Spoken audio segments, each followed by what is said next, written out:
Today, I want to talk about why the M.O.D.O.K store rewards are actually really good. And I realize this is probably going to be a controversial thought, and I want you all to just maybe stick with me a little bit, stay open-minded if you can, and hear me out before you just immediately disagree. Because again, I do understand this is probably a very vastly different opinion than a lot of people have. But I have kind of like different approaches. I just think that maybe people are like fixating on the wrong thing. Like a lot of like focus is on the quantity of rewards or the quality of the rewards, and not like maybe some bigger picture issues, I think, that are really like the underlying cause that I'd like to highlight. And in my perspective, from what I see, are the actual issues that we should be addressing and requesting things be changed on. But like the rewards themselves, for what it is, I think are really good.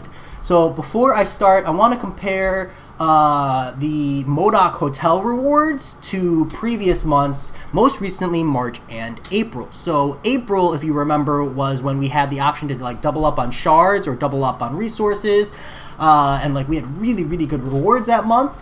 And what I did here was, here on the white part of the Excel sheet here are the April rewards, and in the yellow highlighted right above it are the March rewards. So I can compare the M.O.D.O.K hotel rewards very easily here. So just kind of from a base here, we have 1,000 6-star shards. This is pretty much the standard of the side event. And this month, we actually have 1,500. So we do have a 500 increase there. From a 5-star shard perspective, we had 18,000 and 16,000. So we do see a small decrease here in 15,000. But bear in mind that both March and April did not have access to a 5-star awakening gem. And while I personally don't think the 5-star awakening gem is worth it in the M.O.D.O.K store, there are going to be a lot of people where that awakening gem makes a huge difference for them. So having that access, I'd say, is worth a small loss on 5-star shards. Overall, there are less 4-star and 3-star shards, but those aren't as big of a deal. I want to hit on the big targets here. So the next big target is Tier 5 Basic. So in March and April, we had access to 20% of a Tier 5 Basic, or 9,000, and this month we have access to 30% of a Tier 5 Basic. Yes, you have to be a Cavalier, but we do have access to a 50% increase in Tier 5 Basic. We also had access to 2 Tier 2 Alpha, and this month, if you take my recommendation where you don't take the Awakening Gem, and then you kind of spread your rewards out to grab like Tier 4 Basics, Tier 1 Alpha, and Tier 4 Class Catalysts, it is only 3 Tier 2 Alpha, but if you kind of readjust, you can get 4 Tier 2 Alpha. So that's anywhere from a 50% to 100% increase in Tier 2 Alpha, going from 2 to 3 or 2 to 4. Additionally, we saw Tier 4 Basics 5 to 7. This month we only see 5, but honestly 5 is a really good amount of Tier 4 Basics to see. Between March we saw 0 and April we saw 12. Tier 1 Alpha, this month we have access to 10, which is really close in comparison to Tier 1 Alpha, so I don't see too much of an issue there. And then in March we had access to 6 Tier 4 Class Catalysts, and in April we had access to 2. This month we only have access to 3. I say only, but 3 is a lot because it's 3 Tier 4 Class Catalyst selectors, which just makes an absolute huge difference, because taking away that RNG on the Tier 4 Class Catalyst makes this literally 6 times as valuable on average, independently. So I think that's really good. Additionally, we have access to some potions, a handful of revives, a chunk of gold, and overall just seems really reasonable. So just from a raw rewards perspective, this month is actually really solid. I think they did a really good job balancing the rewards. On top of that, there's selectivity, and like the biggest thing I harp on rewards is I hate RNG rewards. I hate spending time in this game to get something that I don't know what I'm getting. This month we get to pick and choose. Oh, you don't want 10 Tier 1 Alpha? You've got Tier 1 Alpha and Overflow, which you got Tier 1 Alpha and Overflow. What? But you don't want Tier 1 Alpha? Well, go ahead and grab more Tier 2 Alpha or grab some signature stones. Just like overall, I think they did really good in giving that opportunity to us. So just from a raw rewards perspective, I think this is really good, which brings me to kind of like the main points I see when people talk about this event. The first one being difficulty. I think one of the biggest complaints I see about M.O.D.O.K Island is that it's too hard for the rewards we're receiving. And I recognize how easy it is to link those two things together, but it is my opinion, and I'll present my argument for it, that you shouldn't compare difficulty of the event to rewards, because I think linking, difficulty, quantity of time grinded, and the rewards together is a bad overall move. So first I want to say that I think epic difficulty should be static or relatively static difficulty levels. One of the frustrating things about the side event is we see a vast difference and variety or variability in the difficulty of the event depending on what the event is, which can be very, very frustrating because it just says epic, and epic should stand for a certain degree of difficulty, and we don't get that consistency in the game, which is frustrating. And I'm not denying that maybe M.O.D.O.K Islands is a particularly hard month. I'll find out tomorrow when I run it with 4 stars.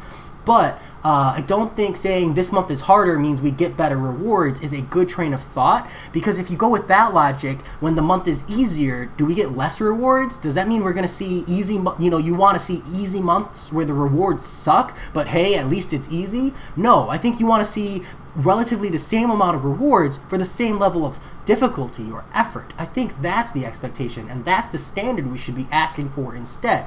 Instead of saying this month is too hard for the rewards we're getting, instead say this month is too hard for an epic level quest, and then say the rewards are great. We like this increase in rewards. That's awesome, but can you tone down the difficulty? Which brings me to the second major topic that people talk about on M.O.D.O.K Island, which is the feeling of grind. I definitely see, this daily objective, this daily event where you have to do a certain number of fights to maximize coins, and then you have to do the quest, not daily, but you're going to have to do it 28 times. It's just a lot of grinding in a game, and I think one of the complaints is it's too much time and grinding for the rewards we're getting. And I understand that perspective too. But again, I think trying to compare time spent in the game on an epic side event for the quantity of rewards you're getting is not the point you should say. You should, again, isolate that as its own issue. Say, hey, this is the side event, kabam, and we only have a month to do it. I don't want to have to log in every day and play the quest, or I don't want to have to do the quest 28 times. Can you make it so I only do the quest 14 times? Or, make it so I only have to do the quest, 15 times, or reduce the quantity, or it's 6 challenging fights. It's just a lot of fights to do. Maybe we can do it 18 times and make it 4 fights instead. I think the issue of time and difficulty should be their own issue, and then rewards separate. It's all about seeing rewards and getting static content, because again, when you see epic difficulty, you should have an idea of what that means on a month-by-month basis. We shouldn't see this huge, vastly variable level of difficulty in epic. It's just like Uncollected. Like when you push Act 5 Chapter 2, you know what the difficulty level of Act 5 Chapter 2 is going to be. Act 6 Chapter 1, you know what the difficulty is that going to be. It's static. Whether it's too hard or too easy is a different situation, but at least the static difficulty is present. And we don't get that on a month-by-month basis, and I would like to see that more. I would like to see less grinding on a monthly side event, because I think making it less grindy would be really beneficial to the game, maybe let people spend more time on other things, and I realize that might be counterintuitive to the wallet, because people playing this game a lot is what gives them money, but I also think that it would chip off a lot of the complaints, or just make it more reasonable to grind. One really good example is the 24-hour event. Instead of making us have to do a certain number of fights in 24 hours, make it a weekly event. Make it the same quantity of fights. Make it so you take all 6 of the days that event is active and add it all up and put it into one 7-day long event. You still have to do the same number of fights, and maybe like every day you have a rotating class, if you want to keep that mechanic in it, all cool. But at least then when we're pushing this 7-day event, we don't have to feel like I have to log in every day and do this number of fights every day, and you just groan over the frustration of it. You can instead say, oh, you know what, I have an early day on Friday. I can spend a few hours grinding in Friday and cap that event out. And it just feels better, right? You're still requiring the same quantity of time, but you're allowing players to do that on their own terms. I just think it makes a big difference.